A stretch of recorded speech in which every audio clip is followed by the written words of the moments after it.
as a squadron of Arrowhead Republic Aurek fighters bore down on the defensive line, a lance of Sith fighters flew to meet them, their twin ion engines screaming silently in the vacuum of space. Within the tiny cockpit of each sat a single pilot encased in a reflective chrome shell, their face hidden behind a visor as black as the darkness between the stars. The pilots advanced as one, all driven by a single will, one that compelled their thumbs to press the firing studs on their ship's control joystick at once. Red bolts struck out into space. Each of the Republic Aureks erupted in brief starburst explosions before fading into space dust and wheeling shrapnel. The Sith fighters pressed on, their guiding will driving them forward into the thick of the Republic fleet. Hello and welcome back to our latest series. Today, we're going to be looking back at another of the bloodiest battles in the history of the Star Wars galaxy, looking for insights into the soldiers who fought and died in them with the goal of understanding the worst day of these beings' lives, and in many cases, the last day of these beings' lives. Today, we'll be going back to the Jedi Civil War, the conflict between the Republic and Darth Revan's Sith Empire. For most of this war, the Republic seemed doomed to defeat, but in a dramatic upset of a final battle, the Sith were defeated against all hope, and following this defeat, the Sith Empire utterly collapsed, leaving the Republic triumphant. This video will be about that final battle, the Battle of Rakata Prime, and we'll be looking at it from a Sith perspective.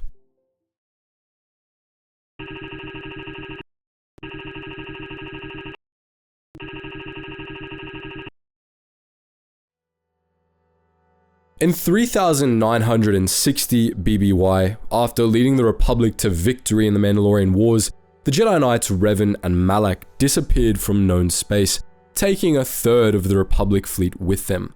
Unbeknownst to the greater galaxy, they had fallen to the dark side and were searching for the Starforge, a massive spaceborne factory that could use stellar matter and the power of the dark side alone to create vast numbers of warships, starfighters, droids, and equipment at a rapid pace. Revan and Malak laid claim to the station, planning to use it to create an infinite fleet with which they could crush the Republic and establish a new Sith Empire. Their war, known as the Jedi Civil War, began in 3959 BBY, and for most of it, the Sith had a distinct advantage. The Republic only survived thanks to the efforts of Bastila Shan, a young Jedi skilled in the rare arts of battle meditation. In 3957 BBY, Bastila and a Jedi strike team successfully boarded Darth Revan's flagship and captured the Dark Lord. The galaxy thought Revan was dead, and Darth Malak promptly took his place as the new Dark Lord, continuing the offensive against the Republic. The Sith continued their advance, and by the end of 3956 BBY, the Republic was on its last leg. With an invasion of the core worlds near at hand, the Council retrained Revan as a Jedi and sent him off with Bastila and a small team of allies in search of the Starforge.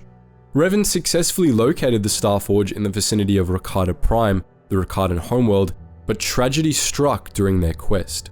Bastila was captured by Darth Malak, who turned her to the dark side and brought her to the Starforge, where he was gathering an armada for the assault on the core worlds.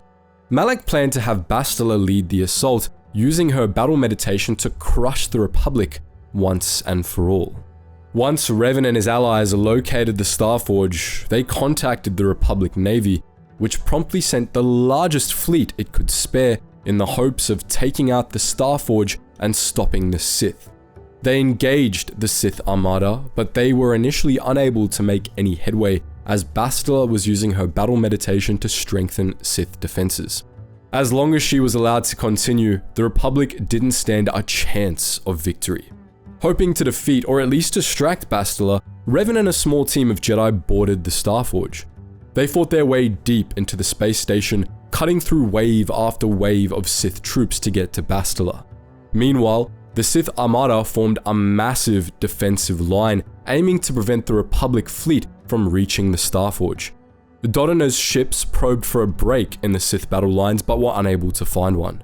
With Republic casualties mounting, It seemed a Sith victory was inevitable.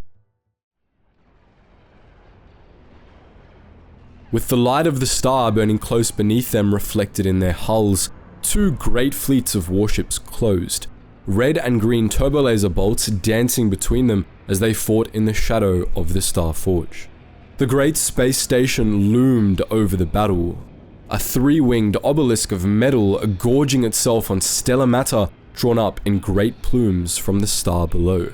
Before it, the armada of the Sith formed a perfect defensive line, row after row of shining-beaked cruisers surrounded by swarms of agile B-wing Sith fighters.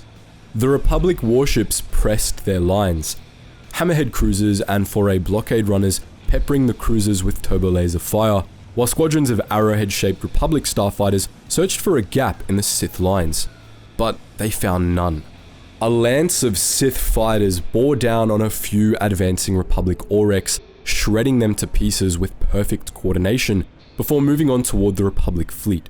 Their pilots were emotionless, all driven by a single will, their faces hidden behind the black visors of their full-body chrome armor. They pressed into the breach, driven by absolute certainty that victory was at hand, coordinated perfectly by an unseen force which dragged them across the battlefield as it willed, coordinating them with the defensive lines and the other fighter wings without a single spoken word. The squadron of Sith fighters broke, scattering to avoid the green laser fire from the point defense guns of the Republic capital ships. The lead fighter locked a course for the nearest hammerhead, rolling and swerving to avoid incoming fire. A barrage of turbolaser fire from the Sith cruisers slammed into the vessel's shields, which winked out of existence just as the Sith pilot pressed his fighter's firing stud once again. Blood-red bolts lanced out from his fighter's cannons, tearing through the transparasteel viewport of the cruiser's bridge, which promptly depressurized and disgorged the ship's command crew out in space. As the Sith fighter tore through the flock of frozen corpses, a new plan formed in the pilot's mind, guiding it toward one of the blockade runners that was now bearing down on the Star Forge's defensive line. The pilot banked and made for his new target, the plan perfectly clear in his mind, until it wasn't. In an instant, the plan evaporated, and so too did the certainty of victory that the pilot had felt so keenly. The guiding will that had been driving the Sith forces was gone. All around, squadrons of Sith fighters were falling into confusion, their coordination gone, and ahead, the cruiser's defensive line was beginning to slip apart. Then, the pilot felt a new sensation in place of the certainty that had gripped him through the battle thus far. A sense of imminent doom. Now, it was the Republic forces that were on the move, advancing in perfect coordination, starfighters and capital ships pouring through the breaches in the defensive lines. In their confusion, Sith fighter after Sith fighter was vaporized by point defense fire and Republic squadrons, which began sweeping through the fleet, picking off stragglers. A blast from a Republic cruiser sheared the wing off the Sith pilot's fighter, sending it careening off into space.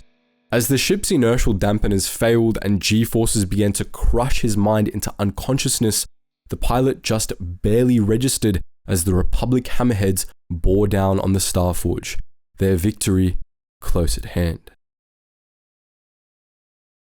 Even as the battle raged all around the station, Revan breached the Star Forge's command center and confronted Bastila Shan. After a lengthy lightsaber battle, Shan was defeated and saw the error of her ways. She begged Revan to kill her, but Revan refused, instead guiding her back to the light. As Revan left to confront Darth Malak, Bastila resumed her battle meditation, but this time she aided the Republic. The effect was felt immediately. Suddenly, the Republic found a weak point in the Sith cordon and pushed through, breaking the defensive line. The Sith armada fell into disarray, the defensive line splintered, and in the confusion, the Sith sustained heavy casualties. The Republic's capital ships pushed past them, assembling around the Star Forge and opening fire. Even as they did, Revan confronted and slew Darth Malak. He and his team escaped the Star Forge just as the Republic fleet took out its orbital stabilizers, causing the Star Forge to fall into the sun. All remaining Sith forces present for the battle were promptly routed by the victorious Republic fleet.